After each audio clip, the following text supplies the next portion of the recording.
Praise the lord. ప్రియులారా, ఉదయకాల సమయంలో దీని వాక్యాన్ని చదువుకుందాం. 2వ దినవృత్తాంత గ్రంథము 26వ అధ్యాయం 5వ వచనం. 2 Chronicles 26 and verse 5. అతడు యెహోవాను ఆశ్రయించినంత కాలము దేవుడు అతన్ని వర్ధిల్లజేసెను. As long as he sought the Lord, God made him to prosper. ప్రియులారా, యేసు ప్రభువు యొక్క శ్రేష్టమైన నామములో మీ అందరికీ శుభములు తెలియజేస్తున్నాను. మరి ఒక నూతన శ్రేష్టమైనటువంటి దినాన్ని దేవుడు మనకి ఇచ్చినారు. ఆయనకి కృతజ్ఞత ఆశలు చెల్లిస్తే ప్రియులారా, అది మన జీవితముకు ఎంతో మేలుకరమైనది. మరి గత కాలంలో జరిగిన వాటిని బట్టి ఆలోచించి నిరాశ నిస్పృహ పడేదానికంటే మరి జరగబోయేదాన్ని దేవుని చేతిలో పెట్టి నిరీక్షణ కలిగి జీవిస్తే మన జీవితంలో ఎంతో సుఖముగాను సంతోషముగా ఉంటాయండి. కాబట్టి పిల్లరా, ఇక్కడ వాక్యం చూసినట్లయితే అతడు యెహోవాను ఆశ్రయించంత కాలము దేవుడు అతని వర్ధిల్లింపజేసెను.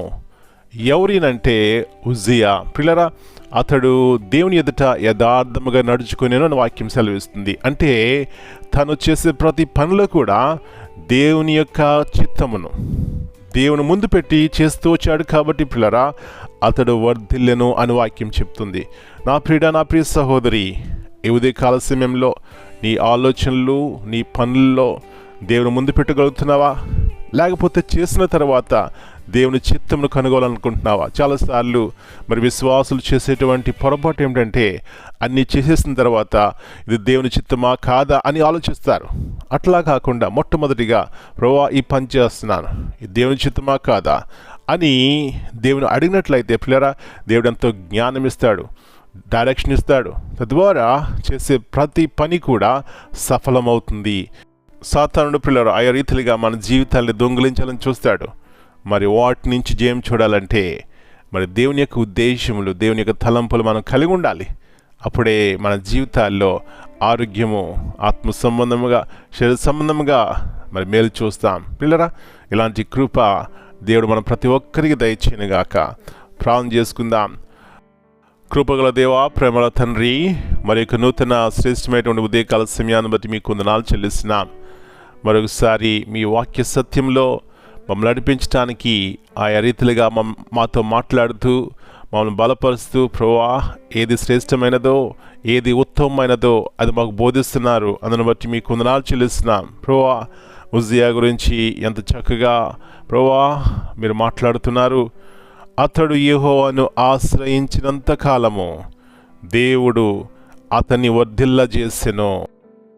ఈ ఉదయకాల సమయంలో మా ప్రతి ఒక్కరి పట్ల ప్రభువా, మేము చేసే ప్రతి పనిలో మేము వర్ధిల్లాలని, ఆత్మీయంగా శారీరకంగా మేము బలమైన వారిగా ఉండాలని మీకు ఉన్నతమైన ఉద్దేశం ప్రభువా. మా పనులు మా మట్టుకు మేము చేయక దేవుని చిత్తమును కనుగొని చేసినట్లయితే అది మాకెంతో మేలు ప్రభువా. కాబట్టి ప్రార్థనాత్మ అలాంటి ఉన్నతమైన మెట్టు ప్రతి ఒక్కరికి దయచేయండి. తద్వారా వ్యక్తిగతంగా కుటుంబాల్లో గొప్ప మేలు ఆశీర్వాదం చూడడానికి కృప దయచేయండి. మరొకసారి మా ప్రియులను దర్శించండి ప్రభువా. ఒకవేళ ఎవరైనా వ్యాధితో బాధతో ఉన్నట్లయితే వారిని ముట్టండి, స్వస్థపరచండి. ఎవరైనా ప్రభువా ఆ రీతిగా కలతతోనూ భయముతున్నట్లయితే వారిని దర్శించండి. మరి రాబోయే కాలంలో నా స్థితి ఎట్లా ఉంటుందో అని తిరిగి తన ఆత్మతో ఉన్నట్లయితే దర్శించండి ప్రభువా. వారి జీవితాల్లో నెమ్మది, సుఖము యేసు ప్రభువారిని ప్రేమించిన వారికి ఉంటుంది. అలాంటి కృప ప్రతి ఒక్కరికి దయచేయండి. మరొకసారి మమ్మల్ని మీ చేతిగా అప్పగించుకుంటూ ఈ దినమంతా కూడా ఏదైతే మీరు మాతో మాట్లాడుతున్నారో మీ వాగ్దానం పట్టుకుని ప్రభువా మిమ్మల్ని ఆశ్రయించి మేము వర్ధిల్లడానికి సహాయం చేయమని, పరిశుద్ధాత్మదేవుని యొక్క కార్యములు ప్రతి ఒక్కరి జీవితంలో కుటుంబంలో జరగడానికి సహాయం చేయమని యేసయ్య అతి పరిశుద్ధమైన నామమును బట్టి ప్రార్థన చేస్తున్నాను తండ్రి. Amen. God bless you all.